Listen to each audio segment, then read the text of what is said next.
Hey there, everybody. Have you ever seen a vehicle and thought, man, how is that vehicle still running? Well, I often have this thought when I'm looking at my dad's vehicles. And because it's close to Father's Day, I'm going to talk about my dad and his bad vehicles. So if we're going by the definition of car guy, I would 100% consider my dad a car guy, as well as a nature guy, and a guy who's really good at identifying what you can eat in the woods. Can I eat this? But my dad isn't what you would consider an average car guy, because when it comes to cars, my dad's like someone who buys a cheap computer. He's cheap, he's oblivious to the pain he's about to endure, and he can't access his files without a Wi-Fi connection. The only time my dad ever bought a new car was my mother's car, which is still running today. All the other cars, however, have died or are on their last breath. His first car was a Honda Galaxy, which I didn't know much about because he barely talks about it and I wasn't around. But I do know that this thing probably did look a lot like the Milky Way galaxy if you look down, because apparently there were a bunch of holes in the bottom of it. Is that Pluto? The next car he got was a used sports car, which he does talk about a lot. But I still wasn't born, so I don't exactly know the details. I do know, however, that my mom really liked that car, but it's gone now and its cause of death is still a mystery, at least to me. After the sports car, he bought a truck which was purple. I still wasn't around for this truck, but the only defining features of this truck was that it was purple, it was a truck, and when it bit the dust it did in the most dramatic way ever, in that a part of it exploded while he was on the highway. Man, I sure do love my purple truck. After that car, he got my mother's car, which isn't a piece of junk, so it doesn't need to be talked about because it doesn't help my point. But he also got this other car at the same time. I actually got to see this car, which was a Lumina, but all I can remember was that it wasn't a very nice car. Eventually the window got stuck, so instead of repairing it, my dad pawned it off to his barber, who I believe pawned it off to his friend who gave it to someone else. I don't know how many other people this thing was passed on to, which slightly worries me, but I also think that it's currently at a junkyard, so it's not worth worrying about.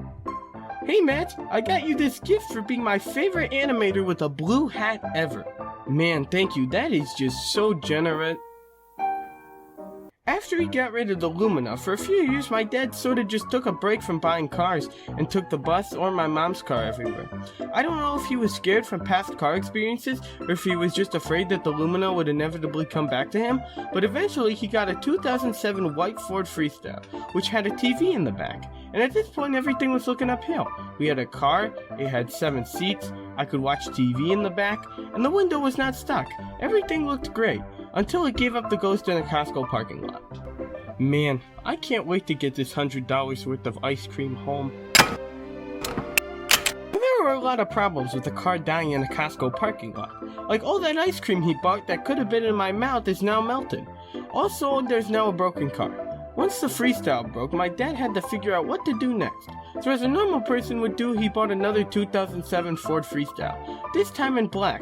But the catch was that this one didn't work. It could get you from point A to point A and no further. Luckily though, when it comes to skills at repairing cars, my dad is like a grandmaster at repairing cars. He knows basically everything about cars that were made during and before the Bush administration. Way better than me. You think I know what a rocker panel or struts or a steering wheel is? Not at all. But at the same time, he has over-optimism and the common sense levels of a troglodyte. So his plan with these Freestyles was to take the working parts out of the white Freestyle and transfer them over to the black Freestyle with more features, and then eventually Frankenstein them together to create the ultimate minivan. And somehow all of that worked. I don't know how he did it, because I've tried to Frankenstein many things together, but nothing has turned out as well as that Freestyle.